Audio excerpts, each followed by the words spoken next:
Well, hi, I'm Bill Kiernan, and I'm the director of the Institute for Community Inclusion, which is the University Center for Excellence in Disabilities located at UMass Boston and also at Children's Hospital in Boston. And over the last many years, I've been involved with a lot of efforts around expanding employment opportunities for people with disabilities.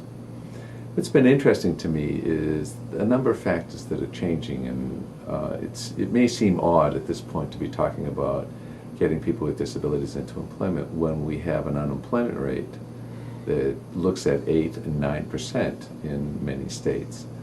And it isn't odd. It's really important to think a little bit more broadly about employment over the longer haul in looking at our general workforce. Let me just first comment on the unemployment rate, since that's the figure that everybody sort of looks at.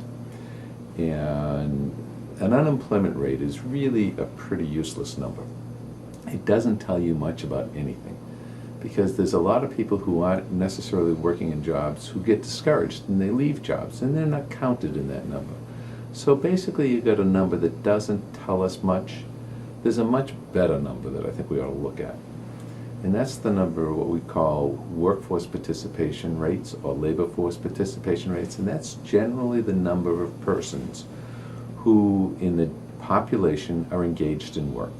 So if we had 100 people sitting out in the audience there, we would ask how many people are working, and they would raise their hand, and the number would probably be about 72 out of the 100. So that means that 28 people aren't working. They're doing something else, and the something else might be they're in school, although people would argue that's work. They might be at home raising children, which nobody would argue that's work. They would all agree it's total work. Or they may just have hit the lottery, or they may have retired and they're doing some fun things that they don't consider work, that are really meaningful to them or meaningful to others. So we've got a population of people who are really engaged in doing some things differently. Not everybody works. So the labor force participation rate is a much better measure. It tells us how many people are engaged in work. If we were to look at the employment of people with disabilities, and we look at the data, and we've collected data for the last 20 years on that, the data are really pretty grim. And in fact, in the last 8 years, they haven't advanced at all. We haven't seen any changes in the labor force participation rates. And what we really see for persons with significant disabilities, however you define it, and it can be defined a myriad of ways, but for significant disabilities, it's really the labor force participation rate is anywhere between 12 and 18%. So let's make it simple and say it's 20%.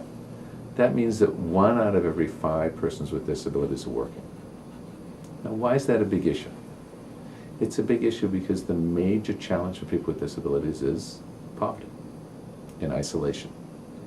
And poverty is one of those things that we look at people with disabilities, and almost 40% of persons with intellectual disabilities live in households that are poor. They're at the poverty level. How do you get out of poverty? Earnings, money, your work. And so that's one of the important pieces about employment, is that it gives you some economic resources that you can go and buy things. You don't have to be poor. But the second thing, which is really important about the workplace, is that's where most of us now and for the last 2 decades have made our social networks. We make our friends out of the workplace. If you're never there, you really limit the opportunity to make friends and friendships. And so those are the 2 factors that I think are really important for persons with disabilities. One is it's a gateway out of poverty, and 2, it's a gateway into inclusion and membership.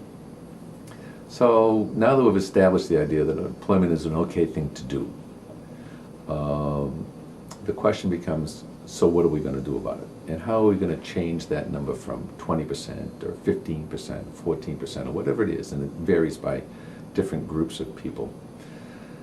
How do we get it up to, and what should we get it to?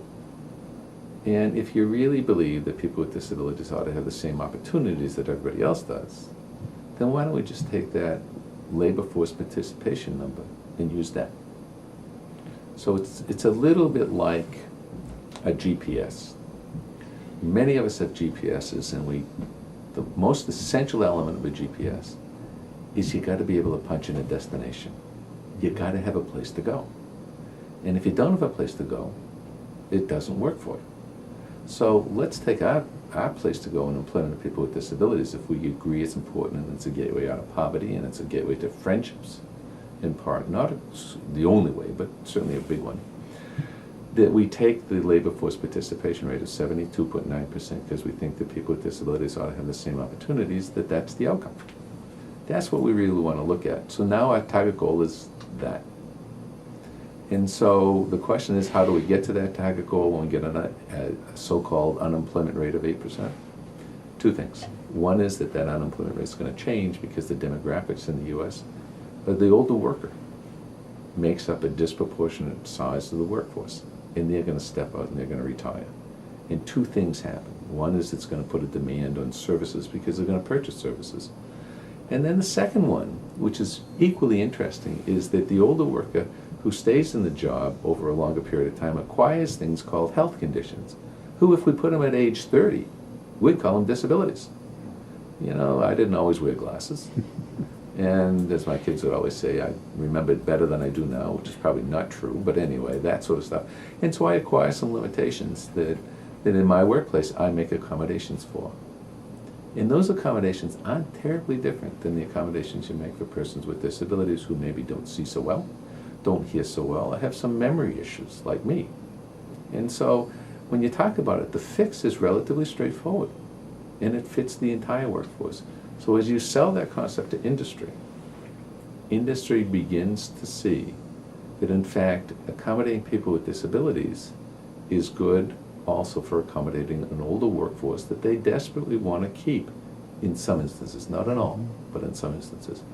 And so you can see that the plan and the schedule is really set for a change in the labor rate and the workforce participation rate for persons with disabilities as our workforce ages, as employment opportunities become more rampant because the workforce shrinks, and the chance for us to better understand universal application of accommodations in the workplace for the workers of the future, which are the older workers, workers with disabilities, and the recently arriving immigrant workforce.